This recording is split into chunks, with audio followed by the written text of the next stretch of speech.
We are not getting a divorce. We are not getting a divorce. We are not getting a divorce. Wait for it.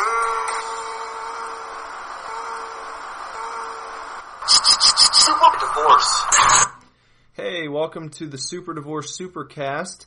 It's Mr. Belvedere episode. I'm the vocalist in this band. My name is Nicholas Villars, and I have my good pal right next to me, Robert Tallman Jr. I play guitar in the band, and I am ready to talk about Mr. Belvedere, episode 1. That's great news. Yeah. Before we jump into that, real quick, we have an album that you can stream, download, and purchase on CD format. If you just navigate yourself over to www.superdivorce.bandcamp.com. Yes. And you can stream it, you can download the tracks in whatever format you prefer, and you can pay what you want or not at all. And you could even download one track if you thought all of the rest of them were bad. Yeah, pick and like choose. Yeah. You can pick your single, your hotline bling of the album. Instant gratification. So, we also have a show this coming Saturday. We do. In Toledo. Mm-hmm. So, yep. We're in a traveling band. So, that's cool. We're going to be up at Fool Mansion. So, if you feel like being a fool... if you feel like acting a fool, come out to Fool Mansion in Toledo, Ohio. I can't imagine a lot of you are going to trek up to Toledo, but... Well, we're on the internet here. We might have people in Toledo listening. That's right. Or watching. We could. Watching. Periscope. Yeah. There's... I was going to say, someone out there just heard me say watching. And they said, what do you mean, Nick? I'm listening right now. Well, every week we broadcast our Facebook live, we broadcast on Facebook now. Yes. And on Periscope. This is actually our maiden voyage of broadcasting live on Facebook. So, you're getting the first taste of that. We've been doing the Periscope thing for several shows now, but Facebook, it seems like it gets right to the people that are actually going to kind of give a shit. Yeah. And then Periscope, you get kind of like the random people that... People pop in and they pop out, and maybe someday they'll stay. And... In our case, they pop in and pop out pretty quick, usually. Yeah. Well, we've got a few people who will tune in and stick around for a while. We got our buddy Thomas who shows up every now and again. Shout out to Thomas Aquinas. Yeah, Thomas Aquinas. Mm-hmm. Yeah. Yeah. So, that's the promotional stuff, right? Yes. I pick up the album. Come on. Yeah. I mean, at this point, if you're listening to the podcast or watching this on Facebook, And I mean, if you've been listening and maybe you stream it once a day or once a week even, maybe you've been doing that, and maybe you keep seeing that you could donate and you just don't. We appreciate you listening, but we're not going to move anywhere in our careers here if you don't give us some of your money. So, to be quite frank, we appreciate having you around, but at a point you're gonna have to give us a boost, or else this whole thing's gonna fall apart. Yeah, it's gonna go away and never come back. Yeah, so and you'll never get another recording. It's all up to you. So. If you like having the one recording and you're okay with just that one for the rest of your life, hey, that's fine. But just the one Superdivorce album. Yeah, you don't give us a chance to let you down with the sophomore slump album. You just right off the bat, you think all my favorite bands, the first album was their best, and we're gonna leave it at that with Superdivorce. So I'm not gonna give them any money or any incentive to continue. You know what's great about the setup we have, where you can pay what you want? You could literally give a band $1. And this isn't just for us. No. If you're out there and you enjoy listening to your favorite bands on Bandcamp, and they're maybe kind of indie under the radar. Yeah. I know I've done it before. You can go and stream something, 10 times before you're finally like, maybe I should throw $5 their way Yeah. or something. So it's not just for us. It's a good thing to do to support the bands you like so that they can continue making music that you can enjoy. That's right. And maybe the time that you listen to them, you don't have as much money in your piggy bank there. So maybe you drop $1 for a track and you stream the rest of the album, and then the next time you get paid or something, you come back and you buy the album for $5 or something, Yeah. So there's Hey, not to mention, we're doing a special right now where if you purchase the CD copy of the album and then you email us a picture of yourself, I will draw your portrait and you'll get your very own personalized cover art for the album. right. So if you One of a are kind. if you are disgustingly self-obsessed, this is the perk for you, Yeah. because you can buy our album, which in itself is, that's magic right off the bat. And then you can have a picture of your face, custom artwork of you. Hand-drawn. Of yours. The original. It won't be a photocopy. Yes. It'll be the only copy. Yeah. I'm not even going to keep one for myself. Right. So It's not a print, it's not a copy, it's the real deal, Yeah. Holyfield. it's just for you. Evander Holyfield. Do we do butt portraits? Someone on Periscope just asked. That was actually Bob's fiance. She asked if we do butt portraits. Why Yeah. 2 butts? I don't Why know. not just butt portraits? I don't know. 1 butt? Butt. Just butt. Oh. If you send us a photo of your butt, I'd imagine Nick would probably draw it. Yeah, I I'd do that. I don't think he's gonna. That's a little peculiar, but I don't think we could. I'm sorry for the podcast listeners who don't watch live. This probably gets confusing, but I laughed because I saw the hearts fly right when I said Nick would draw a butt photo. Yeah, on Periscope. On When Periscope. people like something, they can start making hearts appear on screen, and it's happening That's right right. now. And, That's right. yeah. Yep. Try it sometime. Yeah. That's what you're missing, Facebook. You're missing the goddamn hearts. Yep. You gotta give us the hearts. But on Facebook, they can comment and all that good stuff. Hey, there's a few, hey, Jack, Crystal's in there, Jesse, and Brad. Hello, Brad. Hello. Hi. Long time no see, bud. Hey, what's up? Mm-hmm. Gonna need you to take care of some Amazon orders for me here in a few minutes, so be ready for that, Brad. Yeah. Oh, okay. Well, I guess we should talk about Mr. Belvedere. Yeah. That's what everybody's tuning in to hear about. That's what the whole show's supposed to be. So this has all been primer. We've gotten everything out of the way. Now we've got a nice open water here where we can just talk about Mr. Belvedere. Yes, and so far getting the pleasantries and the promotion out of the way, that's been really difficult because Mr. Belvedere, what an experience. Yeah. Even in the first episode, it hits the tone right off the bat. Yeah. It makes me want to watch more of it, honestly. I'm glad you felt that way because I think we've talked about it. I loved that show as a kid. Yeah. So I was hoping that you would watch it and be into it. I think without, we'll delve more into specific details, but I wanted to get it out of the way and say that I think it's a good program. The dynamic seems to be right spot on to where you want it to be. Mr. Belvedere is gleefully sarcastic and witty, very witty character. Very snarky at times. Snarky, Yeah.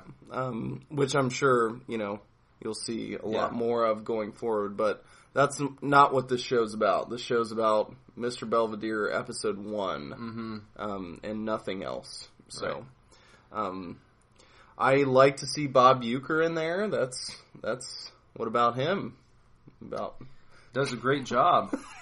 He's working with Mr. Belvedere, Christopher Hewitt, who is a veteran of the stage coming into this sitcom. Right. I imagine, I picture him in a lot of Shakespearean plays and performances. Yeah.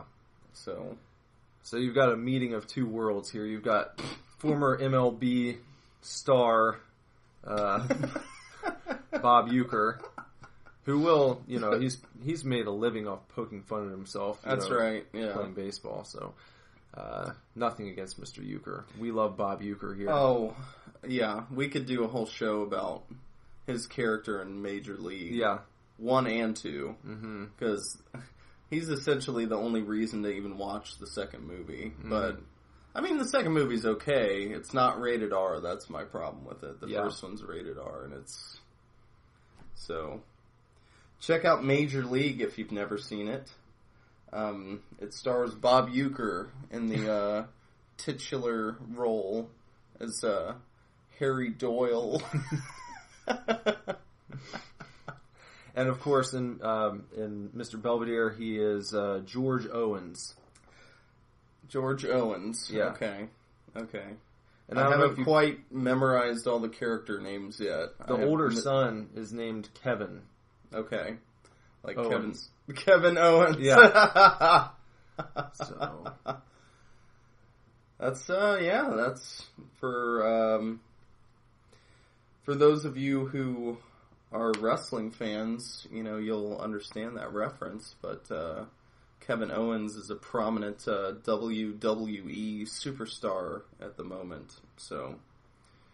But he's also a character in Mr. Belvedere. Yeah. So. It'd be interesting to connect the dots.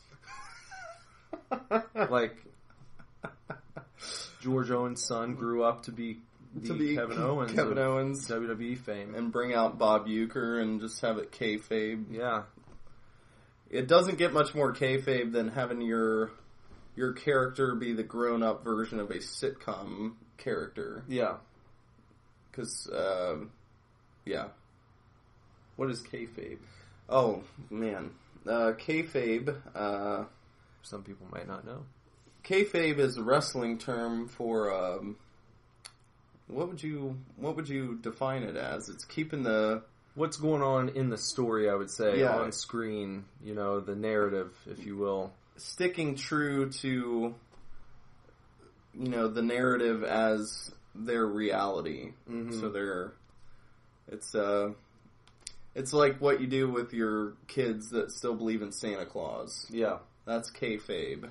You're kind of, it's make-believe, but you buy completely into it and you don't ever break character or go, this is fake.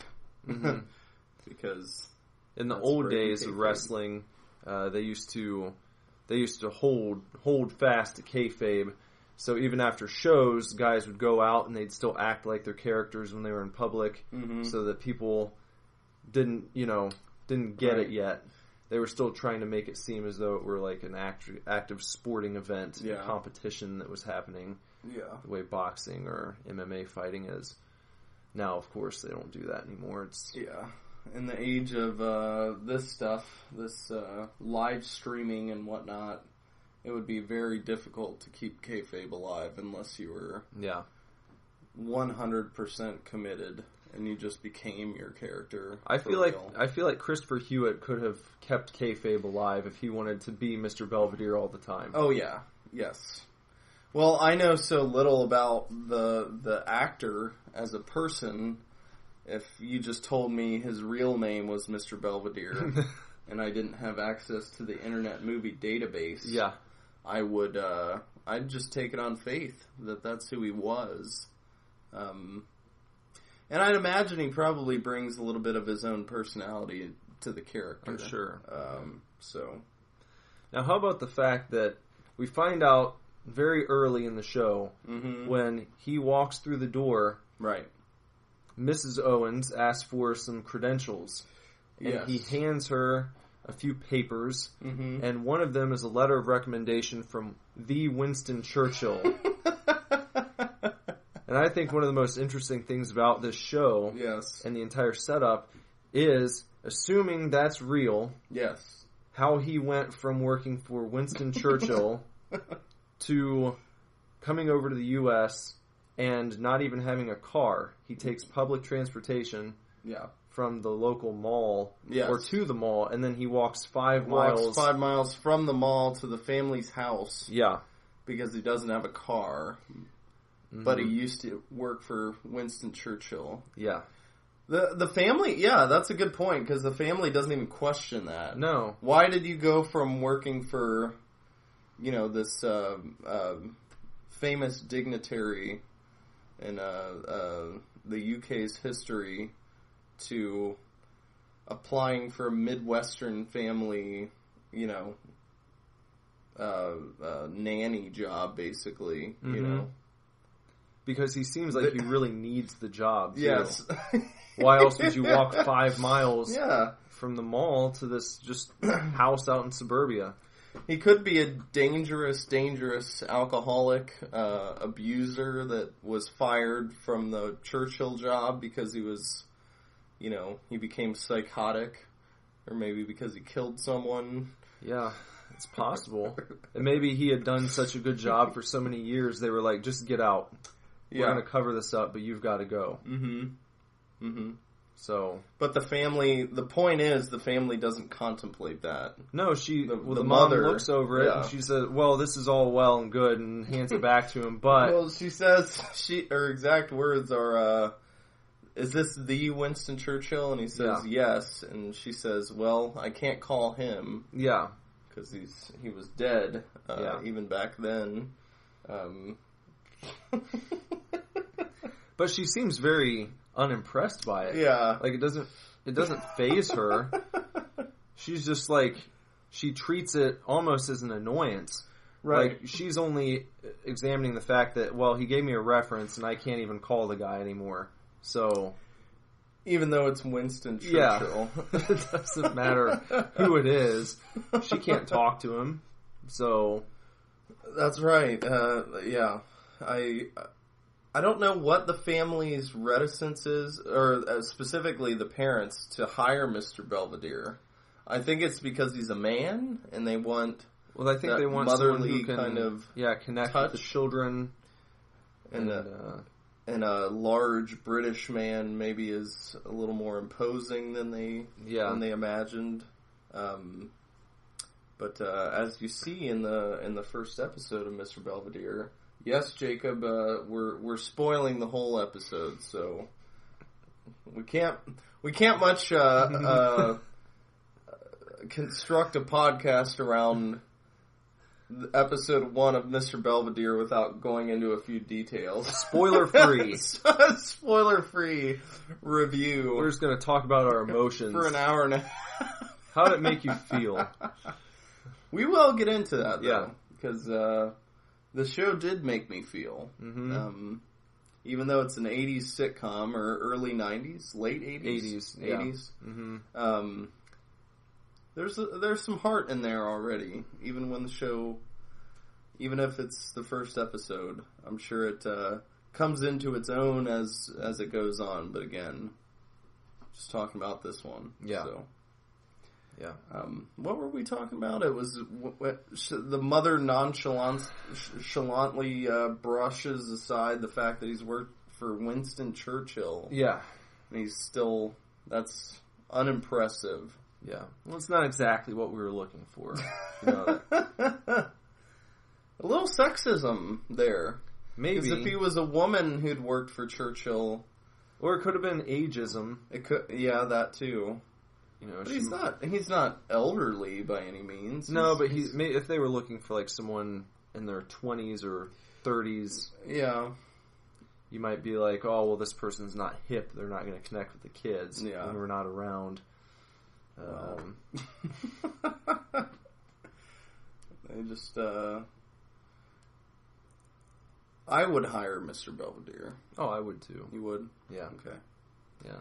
Would you delve a little deeper into maybe do a background check on him just to make sure he didn't get fired from that Churchill job for being a dangerous psychopath? Maybe I'd just ask him.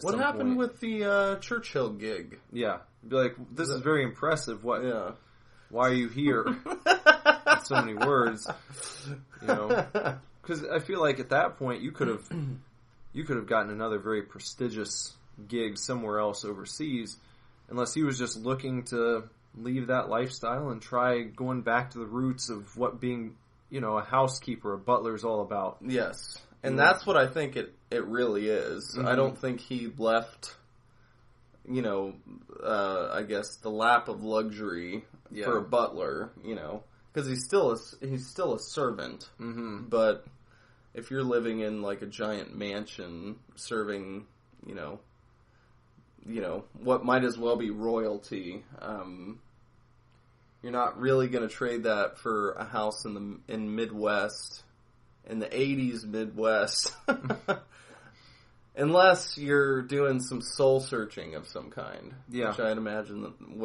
that's what he's doing. Because we see at the end of the episode, he's keeping, a journal of some type? Yeah. And I hope that's a recurring thing. Is it? Yeah. Okay.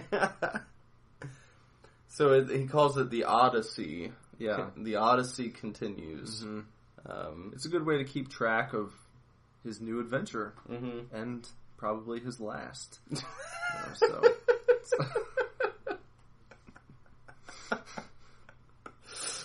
That's right, because Mr. Belvedere, he doesn't look like a man who is running 5 miles a day to stay in tip-top shape or anything. And he looks like a man who's ready to pass on with dignity.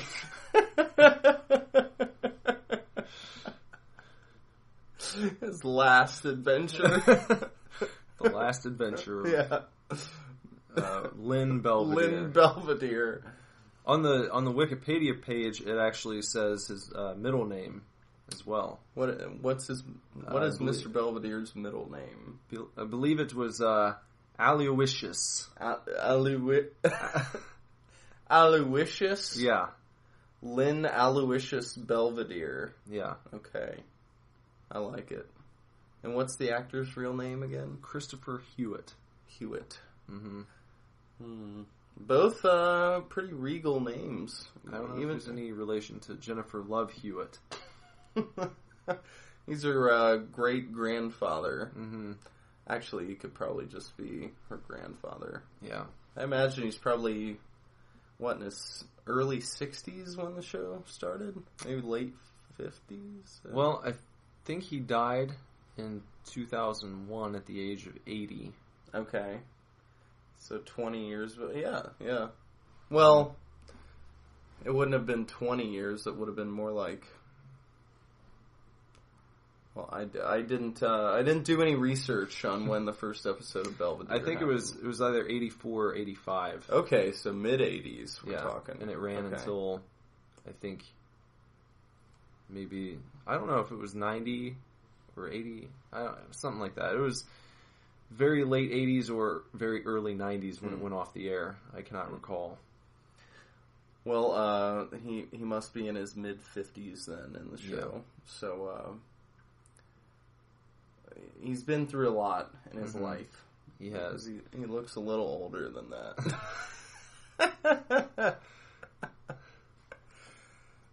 The family's concerned that he's too old. But he's actually like 35. Maybe they didn't want him to pass away while they were gone. And thought that he would die while he was alone with the kids. And yeah. Maybe a terrible fire or something.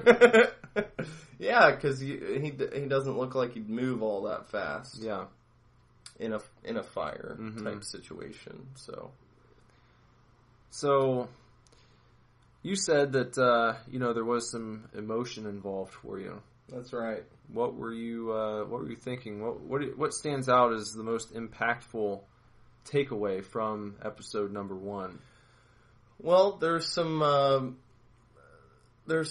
pretty good characterization, I would say, especially of the kids, and that's how the episode kind of wraps up. Is they're sort of seeing Mr. Belvedere on its way, and he reveals that not only can he connect to the kids, but he has in just the short amount of time that he's been there, which is one day.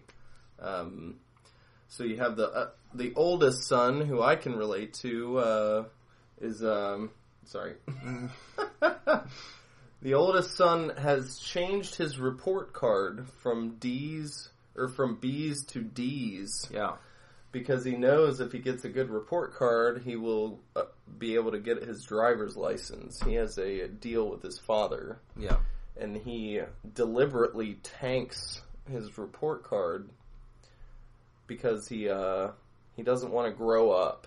Yeah. He thinks getting a license, and then the next step is leaving the house and then getting married, and then suddenly you have 3 kids of your own and a second mortgage, I think he says. So It's the old snowball effect. yeah, it's all going a little too fast for him, and he's trying to slow it down. Pump the brakes. Yeah, because he's what I would say, he's having a little bit of an existential crisis, dare I say.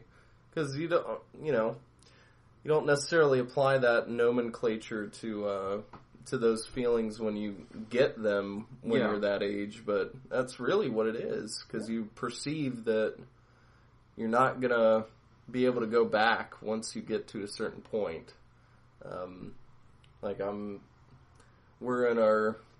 We're only 2 years apart. We're hovering around the age of 30.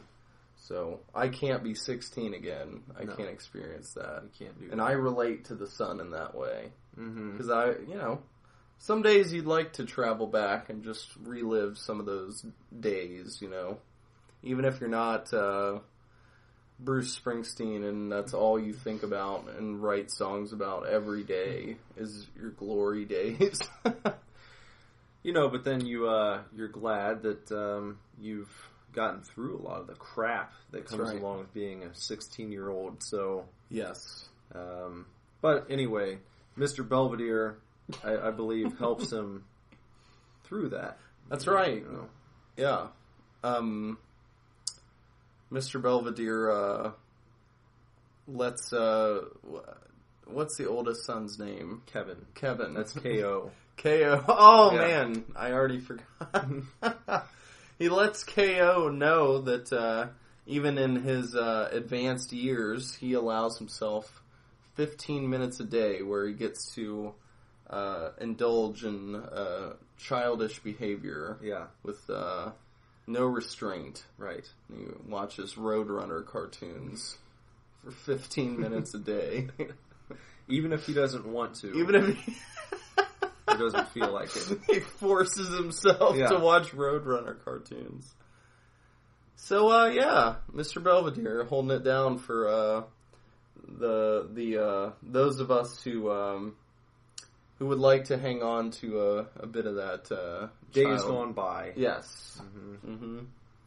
So that was what I connected with most, I felt like, because I often contemplate my life and where I've been and where I'm headed and things of that nature. So in a sense, it was you sitting in that car with Lynn Belvedere for a few minutes. That's right. I wish I'd had that chat with a British butler when I was 16. Do you suppose that you will engage in 15 minutes of childish behavior every day? Definitely. Yeah. If not more. From here on out? Yes. And I don't know how we define it these days, because I think because of that mindset, we have kind of stretched our childhoods into adulthood, because you get, adults are still reading comics and, superhero movies are the big thing still, and people of all ages are watching this stuff, and people in their 40s are doing podcasts about Batman, Kevin Smith, So we do stretch it out and kind of...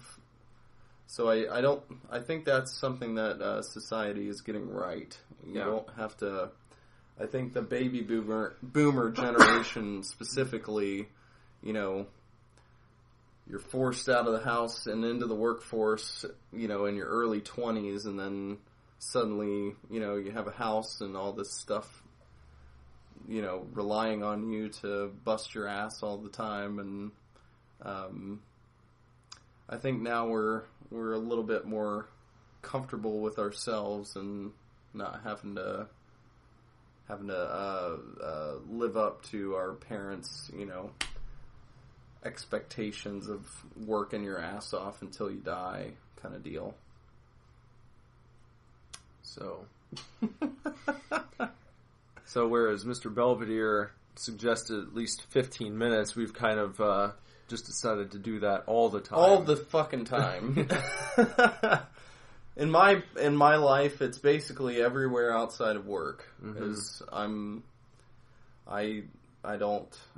I try not to be uptight and grown up about really anything.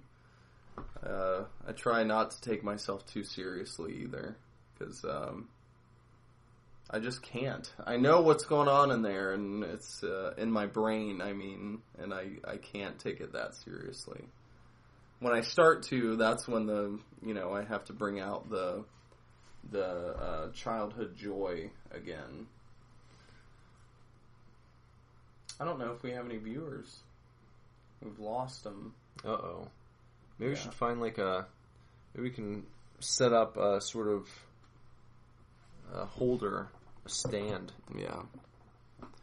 Yeah, I do think I was going to say that there we go. Yeah. It's definitely distracting trying to hold the phone and talk to the Facebook and do a podcast at the same time. So, it's not too bad. We're balancing it here. Normally, it'll say how many viewers you have up in the left hand side there, but none. Maybe we have none viewers. Yeah, we have none on Periscope as well. Yeah. So if you're listening to the podcast. You're here at a point where no one else is listening besides you. It's like unless they're also listening to the podcast. You're James Cameron, down thousands of feet below sea level. You're just chilling out with us in a submarine, hanging out. We're like those weird fish with the lights on the end of their heads. That's right, with the sharp teeth. Yeah, they're scary. Really ugly looking things. Yeah. You see some strange creature with, I don't know, tentacles, and it's just made out of light somehow. Yeah. Iridescent? Yeah. I think. Mm-hmm. Bioluminescent. Mm. Yes. Yeah. Learned about that in biology. Right. And what you probably did not learn about in biology was Mr. Belvedere. That's right. I did not. But he is, of course, a biological organism. And it's not something you think about very often, but it would have fit right in there in your biology textbook. You could have turned the page and seen Lynn Belvedere. Yeah. This is a biological organism right here. A breakdown of all his different biological processes and, his... kind of a breakdown of, his aging. What happens when you get older. Yeah. If you're not exercising regularly, you can develop that poochy midsection. Your body tends to carry a little more fat as you get older. But he certainly would have had to have remained mentally sharp. That's do a right. good job as a butler. That's right. So he's using his head, and he's also, I'm sure, using certain muscles in his arms, and he needs to be able to walk around the house and get upstairs and downstairs efficiently, because he can't just clean the downstairs. He's going to have to go upstairs to take care of things, and there are muscle contractions and muscles being broken down and rebuilt while he's asleep. So he's just like anyone else. That's right. And I think that we should maybe look at including him in our textbooks. Yes. And and it can give you a picture of what you could be like if you become a butler. Yeah. In your life. And maybe also show you what you might want to improve upon. Because as you mentioned, he does have a little bit of the poochy stomach. Yes. So you could say, I'm going to be a butler, but I'm also going to I'm going to make sure that I'm not just exercising my normal butler muscles, but I'm going to go the extra step, and I'm going to make sure I also continue to keep myself looking good into my later years. You know what I would have liked to have seen? If only Mr. Belvedere had existed maybe 15 years or so after the show was in its prime, is DDP making a connection with Mr. Belvedere. And then Mr. Belvedere becomes so inspired by his own weight loss journey and his own, getting in shape kind of awakening, that he starts his own fitness regimen for butlers called Butler Boot Camp with Mr. Belvedere, wherein you learn the subtleties of being a butler while also learning how to kind of integrate a fitness regimen into your daily chores. Yeah, that's a great idea. So maybe as you're bringing the family breakfast, it's part of the program to, once you pick up the plates, do a set of 20 parallel squats. Mm-hmm. And then you set the breakfast down and take a 30-second break. And once, you're squatting through the whole breakfast, with 30-second breaks. And then once the plates are empty, you walk them over to the sink, and you do a few bicep curls with the stacked ceramic plates. And you could also use DDP's dynamic resistance, where you're making it a little harder for yourself to lift the plates up and down. Yes. Just in case they don't have the heavy china, because not every family can afford that. Mm-hmm. Especially if you're working for a Midwestern family, blue collar. We use a lot of plastic plates here in the Midwest. Mm-hmm. So that dynamic resistance can definitely come in handy when you're trying to build those massive arms. Well, speaking of being in the Midwest and them not having, maybe as much money as he might be used to, having worked for Winston Churchill. Yeah. Do you think that because of his unique situation, you never hear money talked about? No, not in episode 1 at least. Right. And I don't know if it ever came up later, but all we can do is we can just guess here. Right. Because we're dealing with episode 1. Do you suppose that maybe it was understood, without really explicitly saying so, that if you allow me to work for you and be your butler and stay here, that's going to be all the payment I need? Yes. Give me room and board, and that's all. Right. I think that is right on the money. He doesn't come in, giving a price or naming off, or trying to negotiate a fee or anything. I think he's in it for the experience. I think he wants to bring a little English, what would you call it? Some English manners.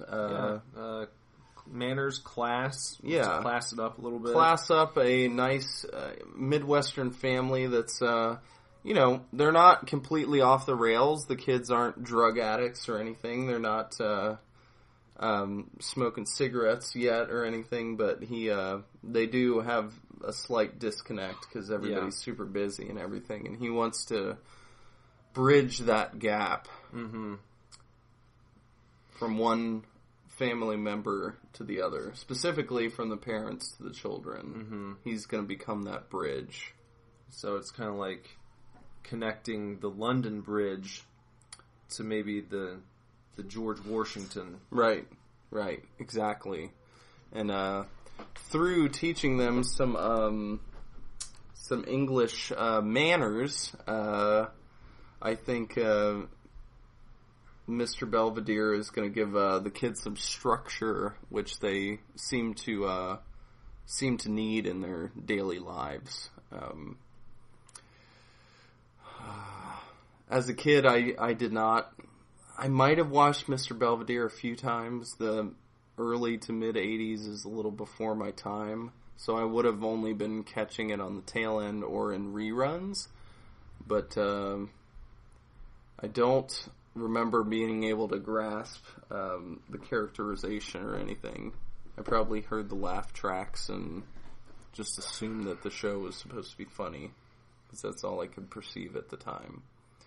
I was telling them about how Nick stepped out for a moment. Yeah. For those who aren't watching this, just listening to it.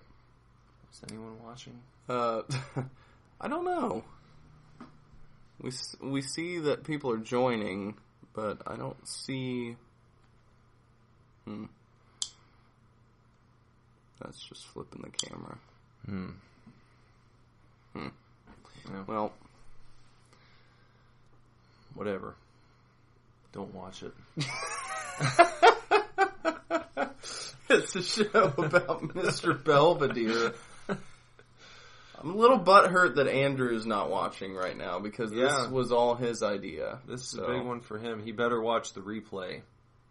Yeah.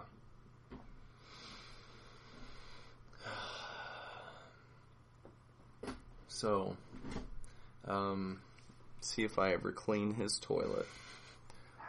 Do you think Mr. Belvedere, does he ever clean toilets? I'm sure he cleans toilets. Right, because he's a butler. Yeah, he has to. Do you think he would get upset if the toilet was...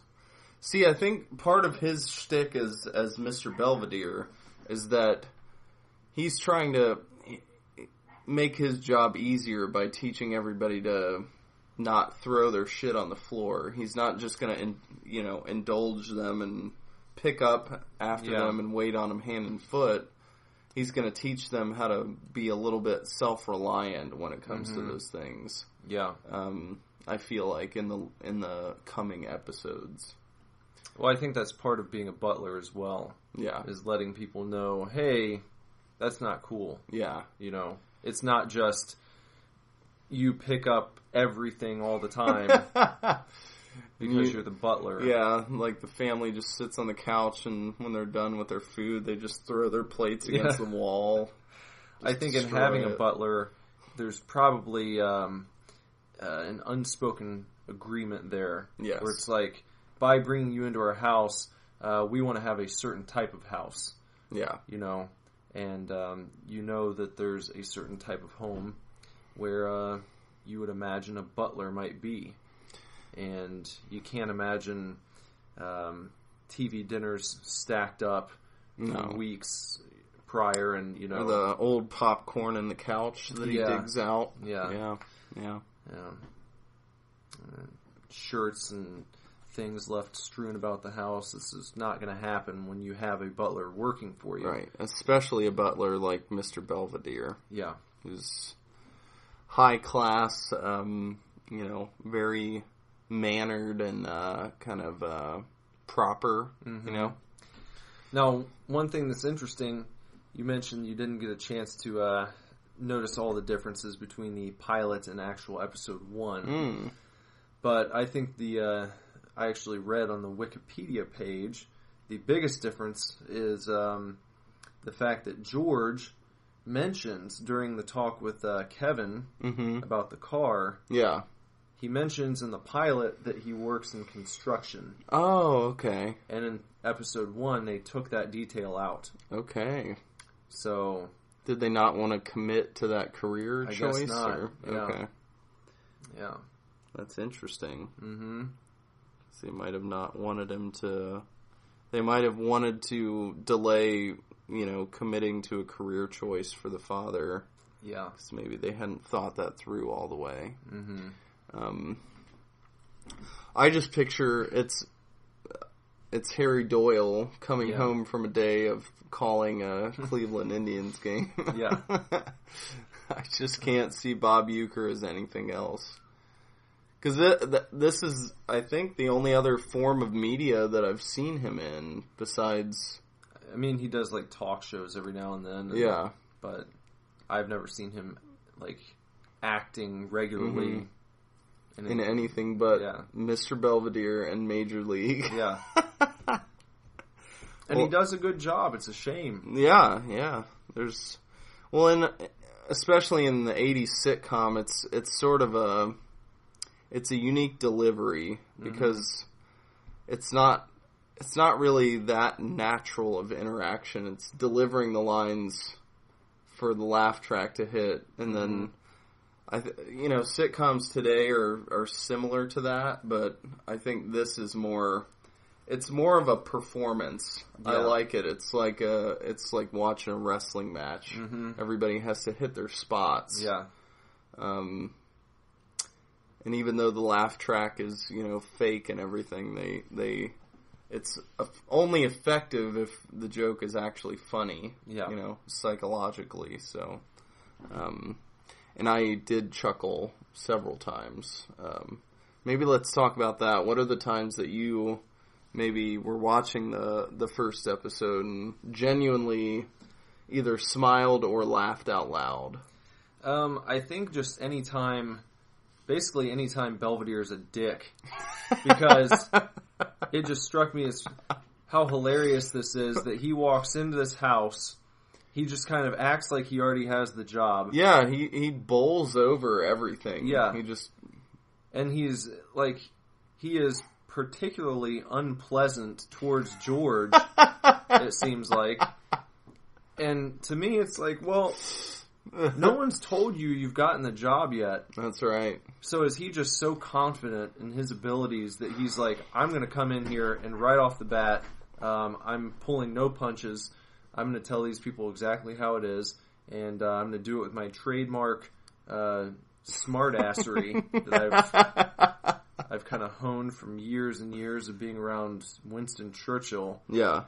And who I imagine is probably a smartass. Yeah. Or was a smartass. Yeah. Maybe picked up on some of it from old Winston. Yeah. But yeah, I was, because I didn't remember, it'd been so long since I watched the show, I just remember liking it as a kid, but I was watching episode 1, and it's like, Jesus Christ, he's kind of a dick. But it's funny, and he has a heart of gold, too. Yes. Which definitely, that makes up for it, If you're gonna be a dick, you have to have a heart of gold underneath. Yeah. You can't just be a dick. Yeah. Because it doesn't work, and it's not funny. So, you need to have that endearing core to you if you're gonna have a character like that. And he breaks it down for him right at the end. Yeah. When the Mr. and Mrs. of the household kind of give him the business, and they're like, well, don't take this personally. We just don't think that you're the right person to connect with the children. Mm-hmm. He's like, no, I understand. By the way, and then he runs through immediately every problem that he fixed with the children in the less than 24 hours he's been in their home. And so then, of course, it's like, all right, well, we've got to keep this guy around now. I just think he's got a little bit of that Kobe Bryant, Michael Jordan complex, where he knows he's at the top of his game. Mm-hmm. And having these people who obviously haven't interacted with a person like him before, he's going to show them something. Yeah. It's sort of like somebody calling out Kobe and him being like, oh yeah, You're just too prideful to let people think anything else, that you're any less than the best. So Belvedere kind of goes into his Mamba stage. That's right. Where he just puts it all out there. Yep, he drops 60. Yeah. And just shows that if he wants to, he can. That's, so. If you want me to set your house right, I can do it. That's right. And I can do it in less than a day. So. And as a child of the, born in the late 80s, early 90s, grew up, I don't know, I have something for people at the top of their game. Mm-hmm. Michael Jordan was my hero growing up. I loved Tiger Woods when he was first on the scene. It was so awesome seeing, this newcomer just dominate everyone and just be untouchable like that. And Belvedere's got that swagger that greats like that have. And that's something, we see a little bit of it here and there these days, but there was something about, the great ones in the last couple decades that, something, that's specific for that time period, A Belvedere swagger. That's right. My Mr. Belvedere rookie card. I wonder if they ever made baseball cards for Mr. Belvedere. They made cards for a lot of things, so I'd imagine they probably exist somewhere, maybe. Yeah. If anybody is watching or listening who knows of any Mr. Belvedere memorabilia that's floating around out there, let us know, because I'm interested. Well, I'm sure they auctioned stuff off when the show was canceled, or when it didn't get renewed. So someone out there probably has maybe the couch from the Owens' living room, Mm-hmm. maybe some of the cookware that Belvedere used during the show, maybe one of Lynn Belvedere's old suits. Yeah. Maybe Lynn Belvedere's mummified corpse. It's stuffed and it's adorning somebody's den somewhere. It's next to a fireplace, but not too close. Yeah. You don't want him to... Maybe they put it on wheels and he's like carrying a tray. So they've got like a remote and they can just drive him around the house and can like offer hors d'oeuvres or drinks. He's got a little voice box. Yeah. He's essentially a giant Mr. Belvedere action figure. Yeah. With a little... You press a little button and dinner is served. And he just kind of... I'd like to see a Todd McFarlane Belvedere action figure. One of the really detailed ones with like... fully articulated fingers and elbow joints. And comes with, your traditional butler fare. Maybe a towel. A serving tray. Oh, I hope his family never hears this. They might appreciate it. Christopher Hewitt. We want him to be turned into a life-sized corpse action figure that you can still use as a butler. Now, of course, we all love Christopher Hewitt. That's right. Why don't? It's always fun to do a little fantasy booking. Mm-hmm. So why don't we go back and recast Mr. Belvedere? Okay. We'll start with the 80s. At that time period, if you were casting the show and maybe Hewitt was busy, who else would you have gone to? Oh man, that is rough. That's a good question because he's British. He's heavy set. He's got a mustache. Does he have a mustache? Yeah. He has a mustache. Okay. Mm-hmm. Sorry. Well, not necessarily like you have to have a mustache, but I feel like the Mr. Belvedere character only works if it's a real English actor. Mm-hmm. And if I'm digging into the 80s, I'm having a rough time coming up with a... How was Michael Caine doing in the 80s? Is he doing okay? I'm sure he was doing great. Okay. What I mean is, would he have desperately needed the money enough to play Mr. Belvedere? Because is it anything goes, you can cast him whether they would have done it or not? Yeah. Okay. This is an idea, you take the script to him, and it's like, I know this is off the wall for you. Yeah. But I know you're Michael Caine. Yeah. But here's the deal. We want you to play an English butler. I think Michael Caine would have been a good Mr. Belvedere. Yeah, I can imagine him doing the same things and having that swagger that you need. He'd be a little bit more maybe brittle, I think, in his delivery.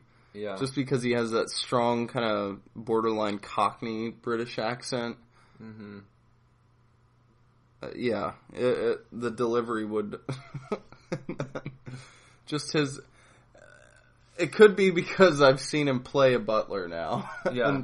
in the 3 Batman movies, the Christopher Nolan movies. But I think Michael Caine would have been a good Belvedere. That's my pick. Okay. That's my fantasy Belvedere pick. What about you? I'm going to get on a plane, and I'm going to take the script over to Sean Connery.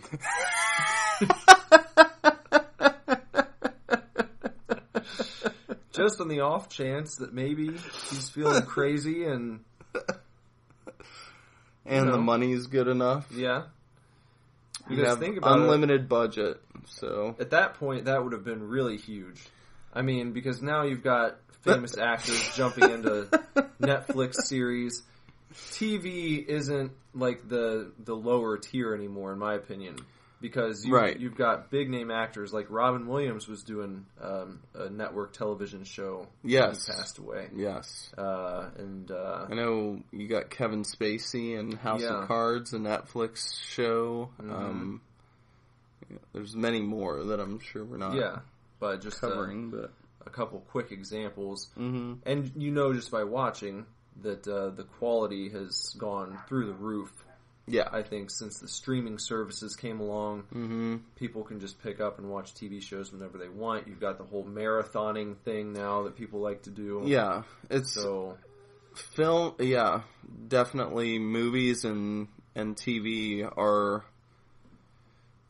There's a bigger divide, I think, now than ever before, because with a show, if you're pumping out quality episodes that people can follow, and maybe each episode's an hour long, you're going to get way more satisfaction out of season after season, getting into these characters and really going into it, because with a movie you have to kind of pack it all into.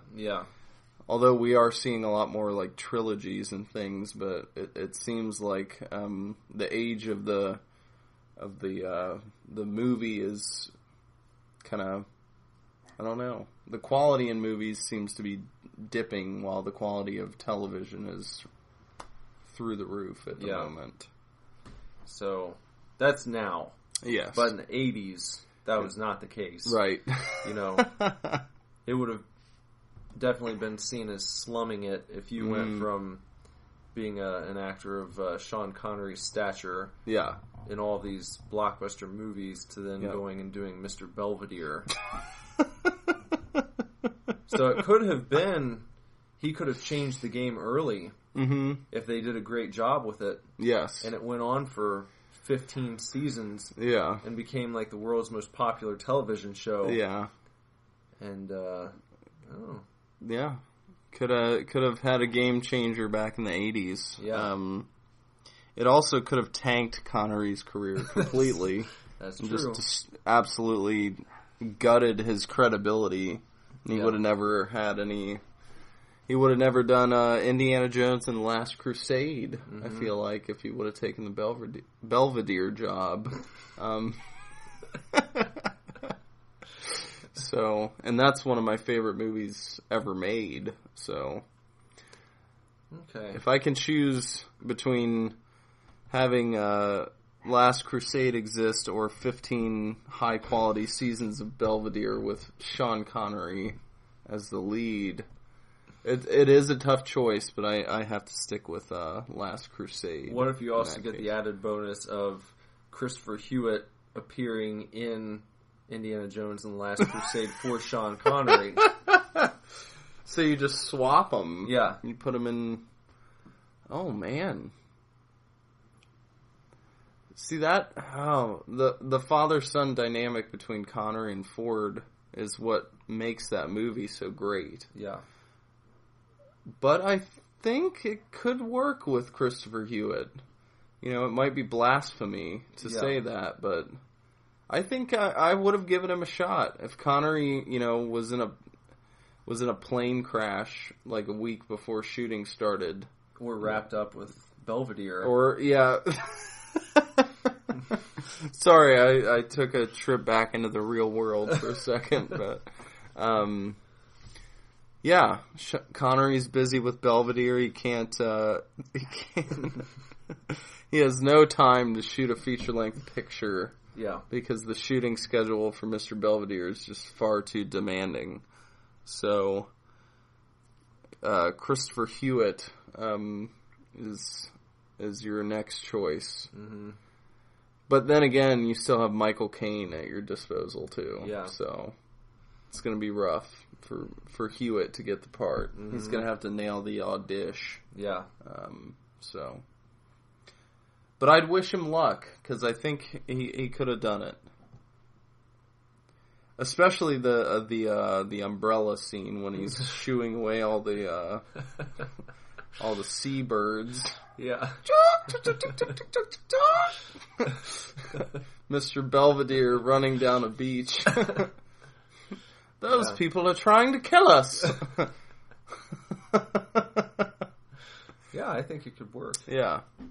Maybe some very tech savvy creative type out there will put that together somehow.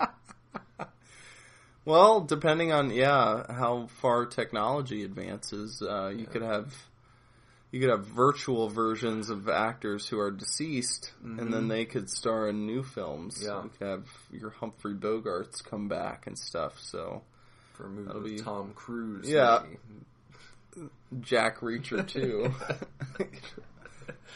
plays Tom Cruise's father. Maybe that could be Jack Reacher 2, The Reach Around.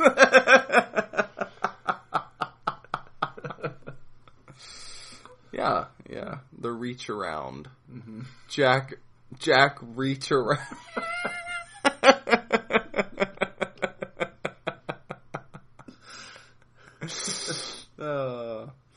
Yeah, starring Humphrey Bogart as Tom Cruise's father.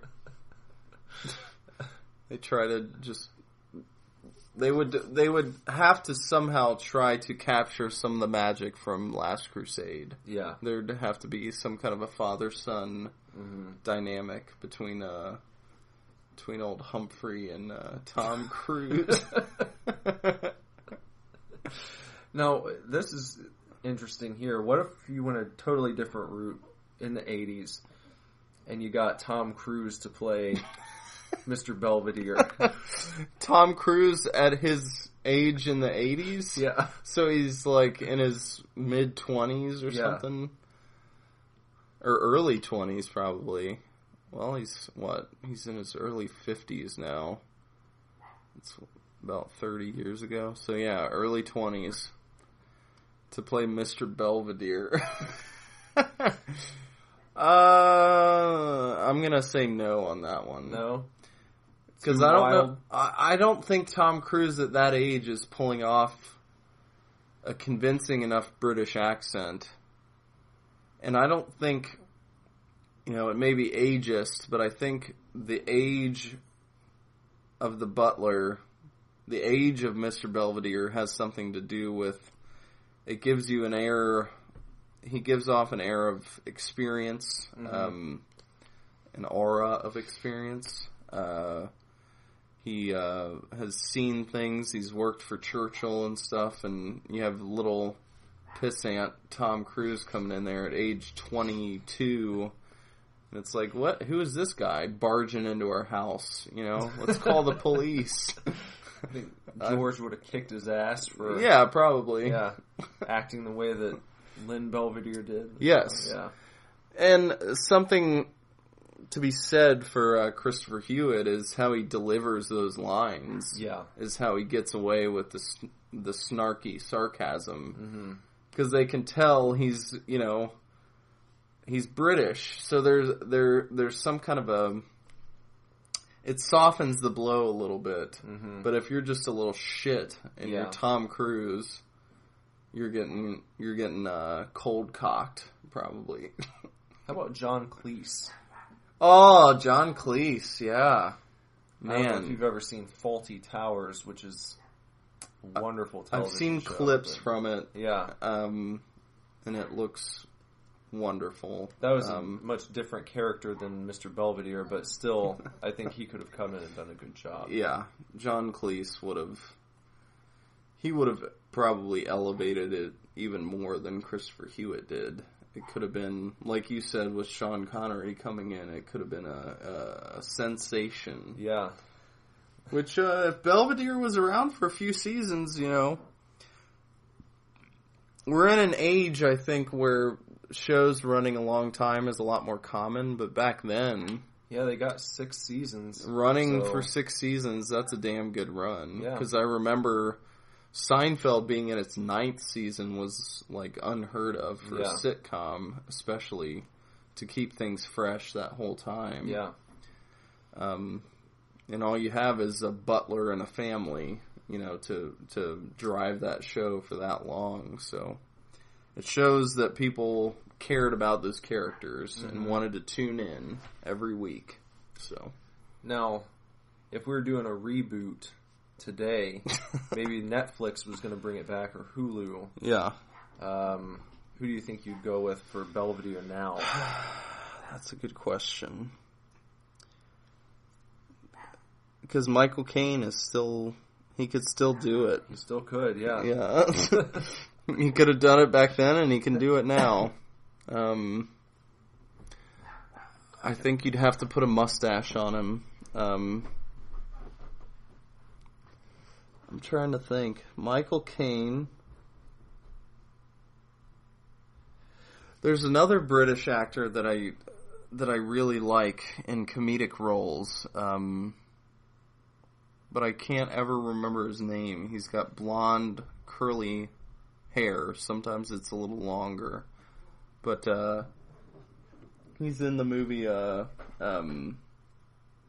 Tropic Thunder. He's the guy who gets exploded and his head gets blown off. I think that guy would be a cool Mr. Belvedere. Throw a mustache on him. Nick stepped out again, so it's just Bob at the moment. Let's see here.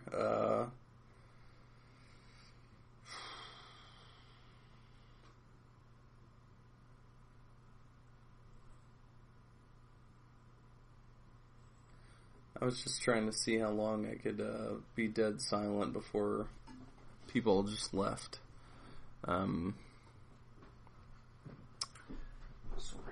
No, that's okay. So, were you examining Michael Caine further? I was examining Michael Caine, but then I wanted to go a different direction because I didn't want to just be redundant and choose him again. And the British actor came up again in my mind, the guy from Tropic Thunder that gets exploded and his head gets blown off. Steve...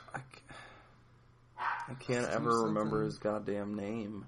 But if you gave him a like a shorter haircut and slapped a mustache on him, gave him a mustache, had him grow one, I think he could be a nice, snarky, sarcastic Belvedere for today's time period. Yeah.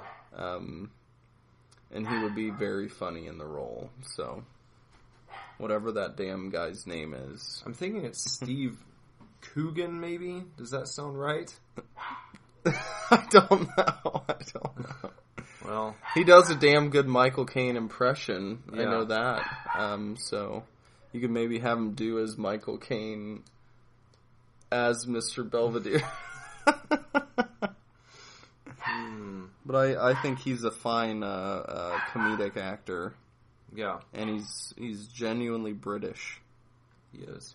What would you think about Russell Brand as Mr. Belvedere? I think he's still too young. Too young? Okay. Maybe another 20 years. Okay. He might be able to do it. But right now... A much more flamboyant Mr. Belvedere. Yeah. It could work. I think he would be hitting on the young girl of the family. That's right, he would. Or she'd be falling in love with him. Yeah.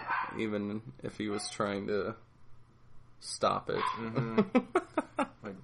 my dog's being insane, so I'm going to try to fix this. Be right back. What would Mr. Belvedere do about your dog right now? I think he would probably, if there was like a garage, he would take him to the garage that's like detached from the house. Yeah. Pretty much like mine. probably just put him over there Yeah. for a few hours. Let him think about what he's done.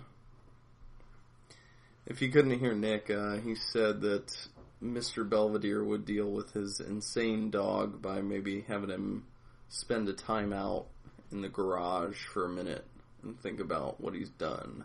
So, I don't exactly know what Nick's pick is going to be, but I'm very excited to find out.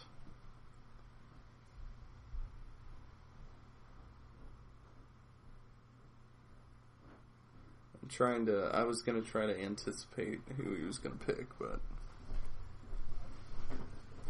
who's your rebooted Belvedere? My rebooted Belvedere. Boy. I think, Billy Connolly? Give me some context. I'm trying to think what the last thing I saw him in was. Have you seen Boondock Saints 2? No, I've not even seen the first one. That was the latest thing that I saw him in. Let me just pull him up here. We're breaking the podcast rule just this once. Just so I can show, having some trouble here.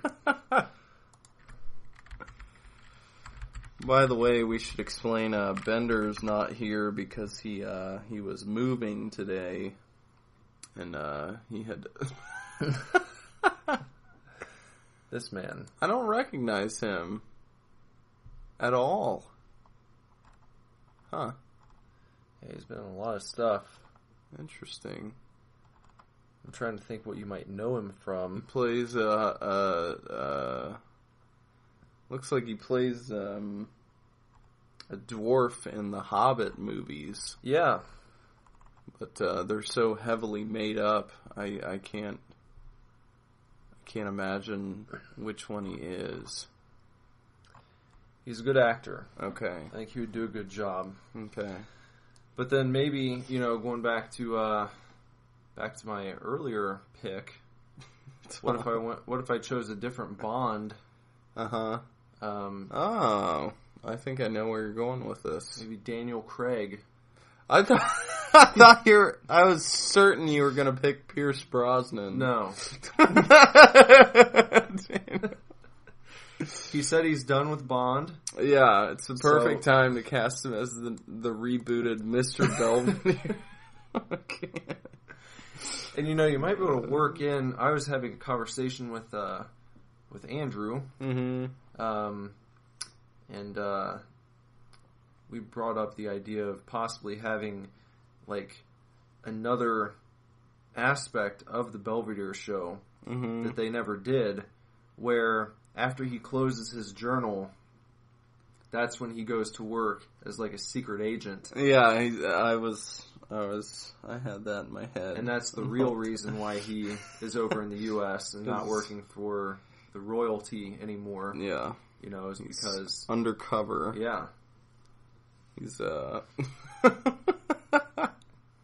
involved in some, espionage. Yeah. And I know Daniel Craig was probably trying to get away from that by not doing Bond anymore, but I feel like maybe if that was only 15% of the show and the rest of the time he was just the butler, that you could really make an interesting program. What about Tom Cruise now as Mr. Belvedere instead of 80s Tom Cruise? Mm-hmm. So Jack Reacher, Tom... Maybe if he still has the secret agent on the side too. Yeah, if he could get the look from that movie that he did with Jamie Foxx. Yeah, so let his hair get gray. Yeah, he stops dyeing his hair, which of course he does. Because it's very well known that he's a vain person. Yeah, that's why he's still doing these action movies where he's always running when he's in his 50s now. which I commend, If you can do it, why not do it, Look at Liam Neeson. Mm-hmm. Liam Neeson as Mr. Belvedere. That'd be really good. Yeah.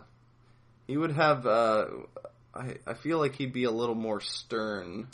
What if Belvedere became a Bond type of institution where it's like a new actor would come in and play Belvedere? One plays him for like 3 or 4 seasons and then... But maybe it moves when Belvedere has to go somewhere.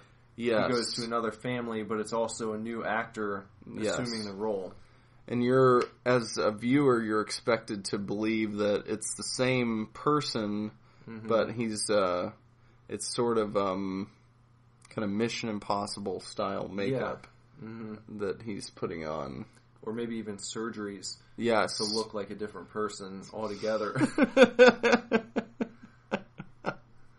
Or now, I like that. Now you I could like even that. go with like a genetic modification. Right. Where he goes into the gene therapy clinic, top secret clinic, and then they modify his genes at that level to produce different effects in his physical appearance. Yes. So you could have Daniel Craig for a few seasons, Liam Neeson for a few seasons. They would just have to kind of capture the same tone, even though they're different actors. They would have to stick true to the Belvedere legacy. Yeah. How about Clive Owen? Clive Owen, yeah, from Children of Men. Mm-hmm. Yeah, he's really good. And Sin City. Sin City as well. Yeah. What's he been doing lately? I don't know. I loved Children of Men. Yeah, it was a great movie. That was excellent. And I loved Sin City when it first came out as well. I never bothered seeing the second one. I did not either. I heard it was sort of cheaper. Yeah. A cheaper movie. What about Mickey Rourke as Mr. Belvedere? Might be a little too rough around what the about edges. Sly Stallone as Mr. Belvedere? Hey, how about going back a week? What if we got Terry Kaiser in as Mr. Belvedere? Terry Kaiser. Would you have him put on a British accent? I don't know. I'd have to hear it. Yeah, I'd imagine he's probably got one. Yeah. In his many decades of experience in the movie industry. I was watching, unrelated to Mr. Belvedere, but related to Terry Kaiser, I was watching a program I watch on YouTube that's done by the Red Letter Media collective of people. It's sort of like Cinemassacre. But they're only focused really on movies specifically. And they have a show called Best of the Worst, where they watch 3 B movies, like terrible, awful movies. Usually they're related in some way, like by genre, or, on this particular episode it was the dinosaur craze of the mid-90s, started by Jurassic Park. Mm-hmm. And one of the films that they watched was called... I think it was called Terry and the T-Rex or something.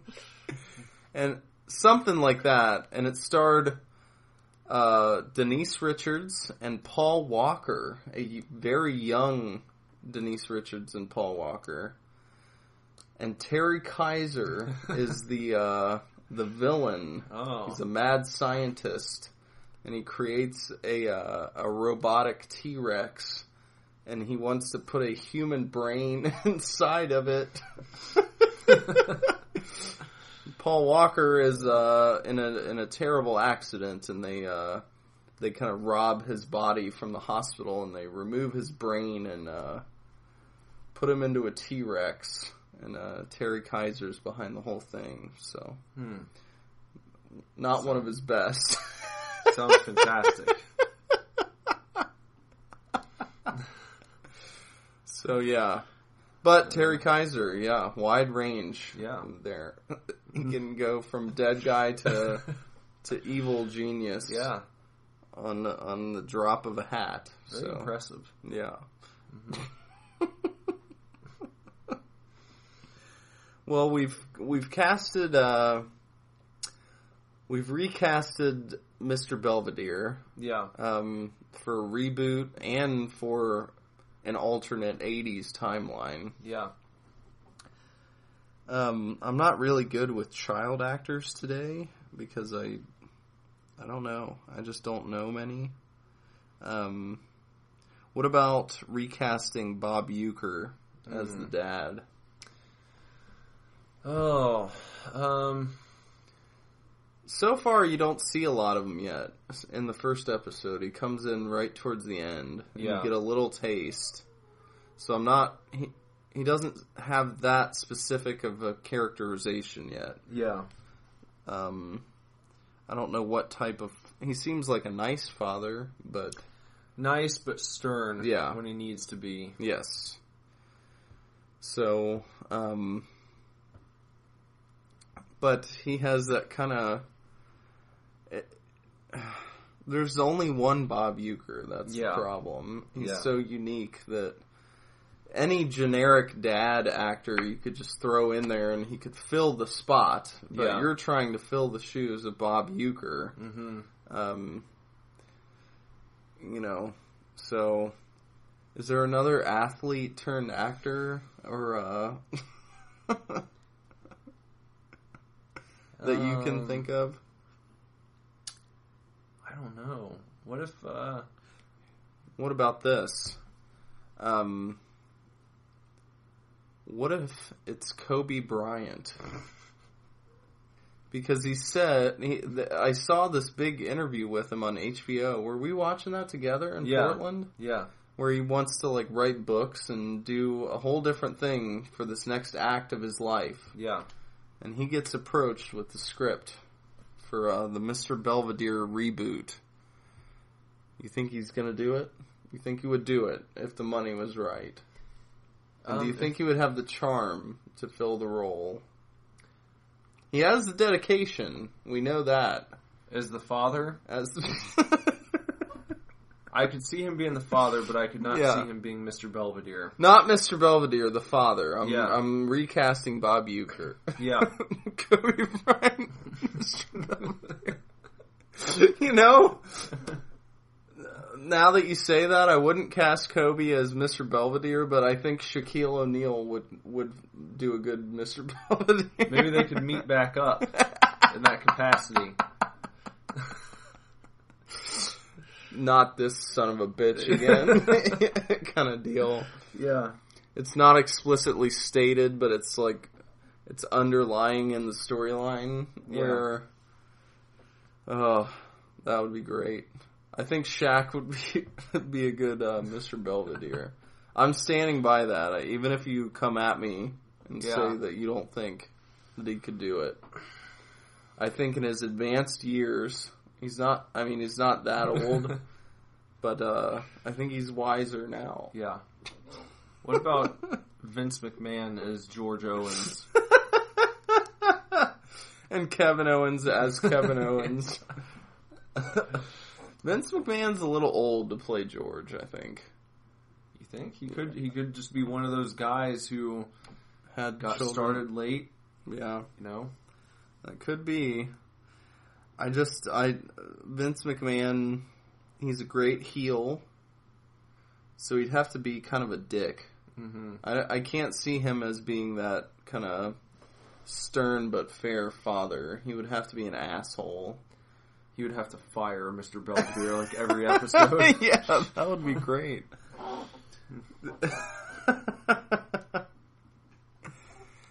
Oh, Zach Madden joined and he said Patrick Stewart for Mr. Belvedere or die.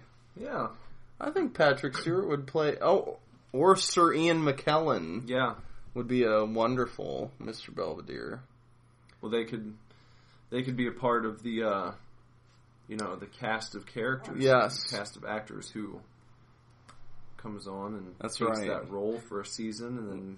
We're turning it, Mr. Belvedere into kind of like a Bond-style legacy role where one actor can play him for, a couple seasons and then maybe go off and do some other things in his career, and then you have another guy step right in. So. Well, since we're getting close to the end here tonight, maybe it would be good to wrap things up with, a fantasy, fanfic ending for the show. Ending for the actual pilot episode, or the whole series? Maybe based off the pilot, you get to come up with your ending to the entire series, and maybe it turns out well, maybe it doesn't. But your idea. Well, mine wouldn't be. I'm not going to go far fetched with mine. I'm going to go realistic. Okay. Because I'm in that kind of a mood right now. So I think Mr. Belvedere sticks around until the kids get a little too grown up. And they still love Mr. Belvedere, but they're going off doing their own things. Maybe they're away at college or they've moved out. And the parents are sort of up in years as well. And Belvedere is... They're not up in years, but they're like, and Belvedere is up in years, and he's not able to keep up as well these days. And he's become more and more disconnected with the children as they've grown up. It's kind of a cat's in the cradle situation, where he's poured his life into this to make them able to be self-reliant, but now that they are, he's taught them so well that he's kind of made himself obsolete. Yeah. So I think in the final episode, you have this empty house, and there's just no need for Mr. Belvedere anymore, and he kind of fixes himself breakfast alone, and he sits and eats it, and he's reflecting back on his experience, and he knows it's come to an end, and he maybe you see him writing a little note, and then he, picks up a little bag and just kind of walks out the door and doesn't tell anyone. He just leaves, and that's it. You don't know what happens to him, but you assume that he goes somewhere to die. Not to kill himself, but it's sort of like my work here is done kind of thing, and then he has nothing left to live for, so he's not gonna hang in there that long after this. He's gonna maybe go check into the local retirement home and live out his last couple of years. Retirement home. See, I was thinking he's only like 70. He's completely fine, but he can't be a butler anymore. He's not. I think you could make that happy if after the credits roll, then there's like a black screen for a few seconds, and then you hear like a seagull, and then the camera pans from the ocean over to the beach, and you just see him kind of with a hat on and maybe a little cocktail in one of his hands, and he's just at a beach chair kicking it back, sipping his little drink, and you see a butler come up to him to offer yes. Oh, we got 57 seconds until you can only have a live feed on Facebook for an hour and a half, I guess. Okay. Well, I'll wrap up. That will keep us honest. Yeah. And mine, I'm going to say that there's been a war that has broken out, and the Owens family have all been upstairs asleep, and Mr. Belvedere was downstairs trying to make breakfast when this happened. An explosion occurred, and he's battered and bruised, and he's trying to make it up the stairs with the plate of breakfast in his hand for the Owenses, and his ankles are like snapping as he's walking upstairs, and you see him drop the plate, and he's grasping, trying to pull himself up, and then it ends. ends. His last dying wish was just to still serve them, and he couldn't do it. Bye.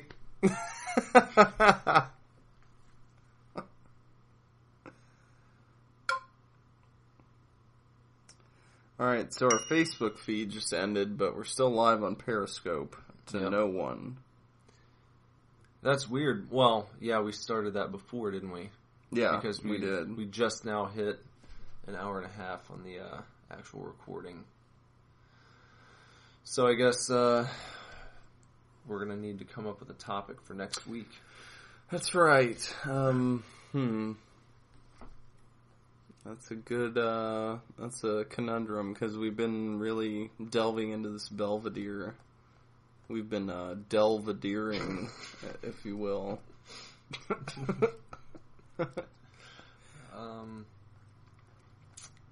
I did enjoy watching that episode of Mr. Belvedere. I'm not sure, I kind of want to consider Bender on this, because I don't know how much he would have contributed to the Mr. Belvedere episode. Mm-hmm. I think he would have. Yeah, I think so.